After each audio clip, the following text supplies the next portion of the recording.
Chocolate cake చాలా ఫ్లఫీగా చాలా టేస్టీగా ఉంది. చాలా సింపుల్ గా చేసుకోవచ్చు. ఎలా చేసుకోవాలో చూద్దాము. ఫస్ట్ చాక్లెట్ ని నేను డార్క్ చాక్లెట్ తీసుకున్నాను. మెల్ట్ చేసి వేసి 3/4 కప్ ఆయిల్, 1/2 కప్ పెరుగు, నేను షుగర్ బదులు జాంగ్రీ వేసుకున్నాను. కావాలంటే షుగర్ కూడా వేసుకోవచ్చు. ఇది మొత్తం ఒకసారి బాగా మిక్స్ చేసుకొని 1.5 కప్పు మైదా తీసుకున్నాను. దీని ప్లేస్ లో గోధుమ పిండి కూడా తీసుకోవచ్చు. Baking soda 1/2 teaspoon, baking powder 1/2 teaspoon, vanilla essence కొంచెం వేసుకున్నాను. అంతా ఒకసారి బాగా మిక్స్ చేసుకొని మనం కేక్ మౌల్డ్ అయితే మనం వేసుకునేవాలి. సో ఇదంతా ఒకసారి బాగా ట్యాప్ చేసుకోవాలి.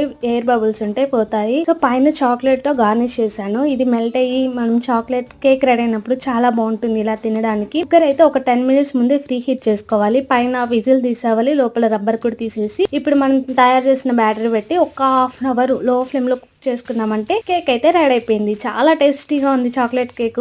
మీరు ట్రై చేయండి. మీకు ఎలా వచ్చిందో మర్చిపోకండి కమెంట్ చేయండి. మీకు ఈ వీడియో నచ్చితే లైక్ చేసి, షేర్ చేసి, సబ్స్క్రైబ్ చేసుకోండి. Thanks for watching.